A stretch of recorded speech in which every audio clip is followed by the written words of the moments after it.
You're in your kitchen. The setting is familiar. The task is simple. You grab a knife. You hold an onion. You are a human, a master of your domain, about to perform a simple, mundane act of creation. A seemingly innocent vegetable. But in a flash, with the first slice, the rules change.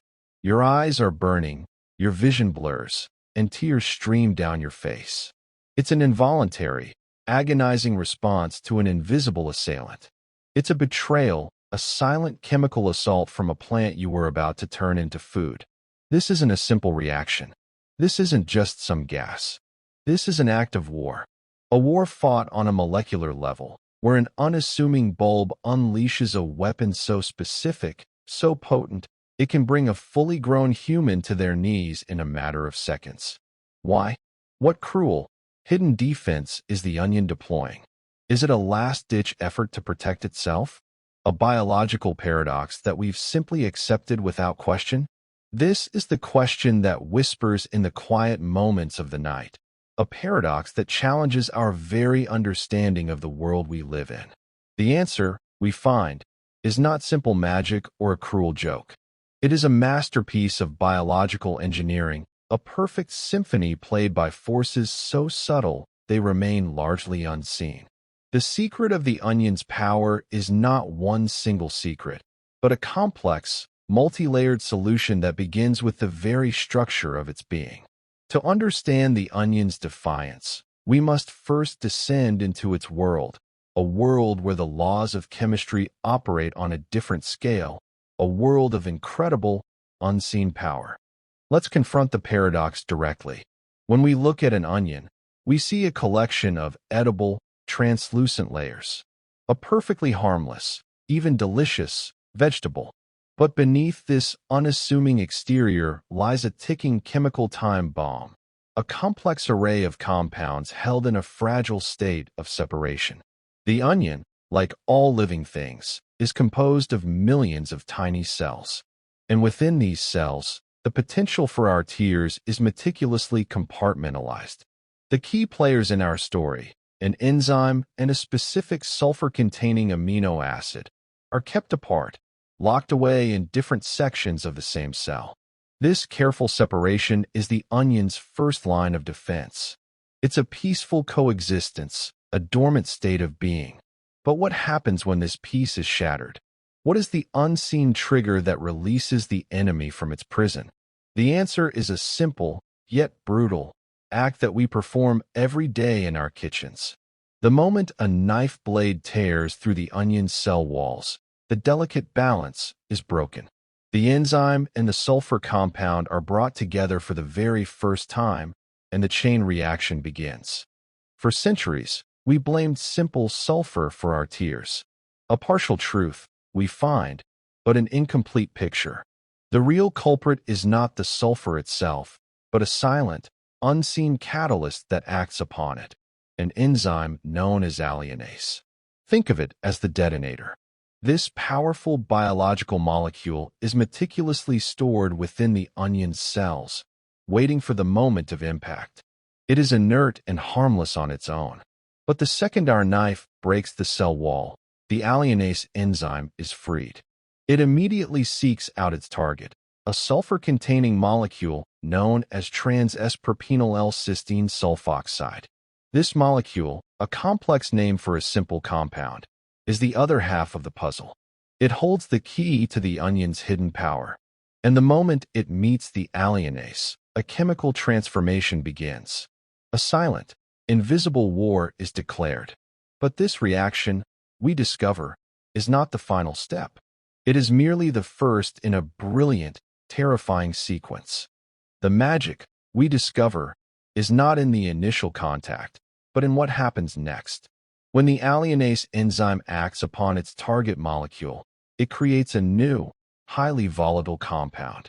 This unstable molecule, a ticking time bomb, immediately rearranges itself.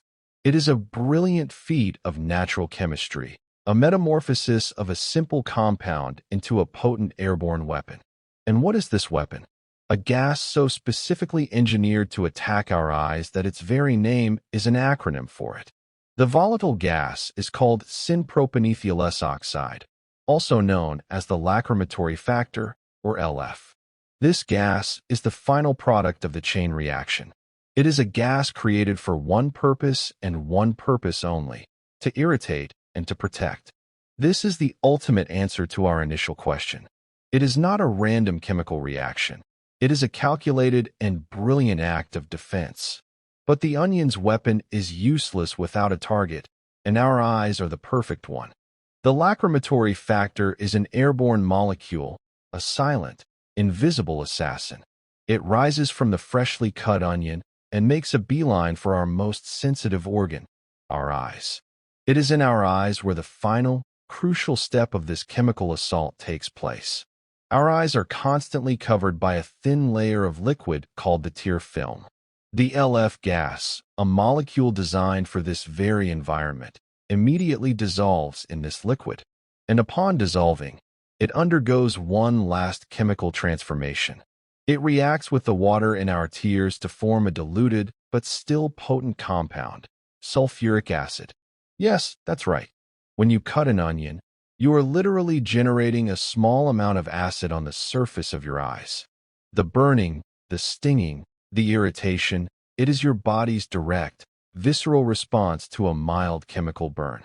Your nervous system, sensing the presence of an irritant, instantly sends a signal to your tear glands. The message is clear and urgent: attack, wash it out. And your tear glands respond with a flood of fresh, cleansing tears, a biological counterattack designed to flush out the acid and restore balance. The tears we shed are not a sign of surrender to the onion's chemical weapon, but a powerful, elegant, and instinctive defense mechanism. Now that we understand the intricate dance of the onion's chemistry, we can appreciate the simple solutions that seem like old wives' tales. Chilling the onion.